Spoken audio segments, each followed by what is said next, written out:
भैया, कैसे हो? किधर जा रहे थे? चलो आ गए तो इसी बहाने अपनी मुलाकात भी हो जाएगी।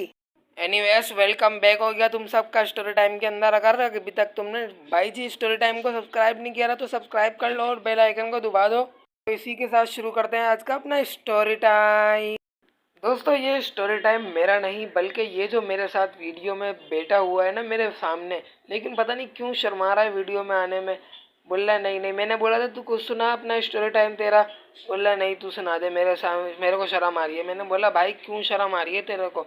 अगर इस वीडियो में 1000 लाइक होगा, इसको मेरा आपसे वादा है, इसको घसीटता हुआ मैं अपने वीडियो में लेकर आऊँगा। खैर खैर, ब्रेक लगाता हूँ, ज़्यादा लंबी नहीं कर रहा वरना तो बहुत लंबा हो जाएगा। चलो यहाँ से शुरू करते हैं अपना स्टोरी टाइम। दोस्तों, ये मेरे सामने जो बैठा हुआ है इसके साथ हुई थी, ये मेरा कज़न लगता है, इसके साथ हुई थी ये स्टोरी। ये और इसकी सिस्टर अपने घर के नीचे ग्राउंड में खेल रहे थे।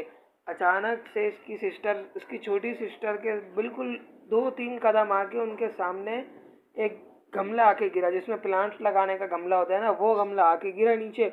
अब अगर ये एक कदम इसकी सिस्टर आगे होती तो पता नहीं क्या हो जाता। खैर, ऊपर देखा तो पता चला ये 4th फ्लोर से आया ये गमला। फिर इसकी बहन रोने लगी और रोते रोते अपने घर पे चली गई। घर पे जाके इसकी अपनी मम्मी को सब कुछ बता दिया इसने। फिर इसकी मम्मी गई 4th फ्लोर वाली आंटी के पास। अब भाई पूरी बिल्डिंग में वो मशहूर थी कि बहुत लड़ाई करने वाली आंटी थी। समझ रहे हो ना मैं क्या कहना चाह रहा हूँ?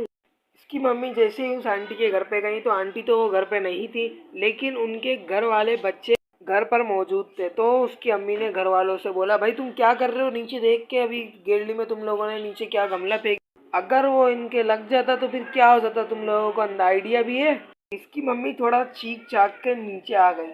उसके बाद अगले दिन की ये बात है, इसकी मम्मी गई थी बाजार सामान लेने। अब जब बाजार से वापसी आ रही थी तो नीचे बिल्डिंग के गेट पर 4th फ्लोर वाली आंटी मिल गई। फिर नीचे वो कहने लगी कि तुम कल मेरे घर पे आई थी, तुमने मेरे गैर मौजूदगी में मेरे बच्चों के साथ मार कुटाई की, मारा उनको, तो क्या वजह थी ऐसा? उनको बताया भाई पहली बात तो ये कि मैंने ना मारा है ना कुछ करा है। अब इसकी मम्मी से ऐसा इसकी मम्मी के साथ उसकी लड़ाई हो गई। अब पहले तो तू तू मैं करते रहे, फिर उसके बाद है ना हाथापाई करने लगी वो वाली आंटी। अब तो भाई हाथापाई करने लगी तो हाथापाई करते करते थोड़ी सी सुलह हुई। जब ये लोग घर पे आ गए तो घर पे आके इसकी मम्मी ने चेक करा कि इनके हाथ में एक गोल्ड की रिंग थी जो अब नहीं है। इसकी मम्मी ने पहले तो सब जगह वो रिंग ढूंढी लेकिन रिंग कहीं नहीं मिली।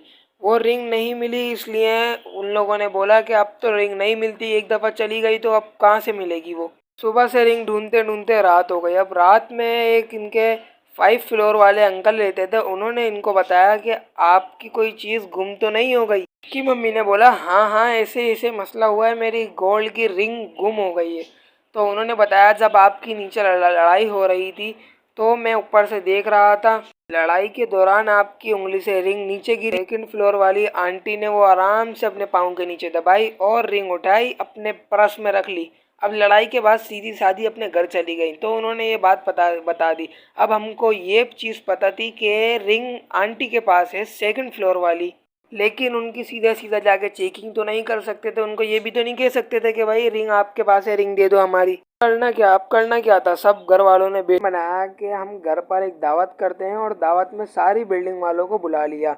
अब दावत के बीच में उसकी मम्मी ने कहा कि हम जानते हैं कि चोर कौन है और हमारी रिंग किसने चुराई है, लेकिन हम चोर को एक मौका देना चाहते हैं, इससे उसकी इज्जत बच जाएगी। और जब सब बिल्डिंग वाले चले गए तो उनके घर वालों ने फिर रात को सोते में इसके घर वालों ने, इनके घर में 2 दरवाजे लगे हुए थे। एक पहले लगा हुआ था लकड़ी का दरवाज़ा और फिर दूसरे नंबर पे लगा हुआ था लोहे का दरवाज़ा। इन्होंने लकड़ी का दरवाज़ा बंद कर दिया और लोहे का दरवाज़ा खुला रहने दिया। जब ये लोग सुबह उठे तो देखा रिंग दरवाजे में पड़ी हुई थी। तो इस तरीके से चोर आंटी 2nd फ्लोर वाली, हमें तो पता था कि कौन थी चोर, उन्होंने अपनी इज्जत बचाई और इन लोगों की रिंग इन्हें वापसी पहुंचा दी। बस यही थी कोई आज की अनोखी चोरी। यहाँ पर ख़त्म होता है हमारा स्टोरी टाइम। मिलेंगे बहुत जल्द आप लोगों से, जब तक के लिए गुड बाय।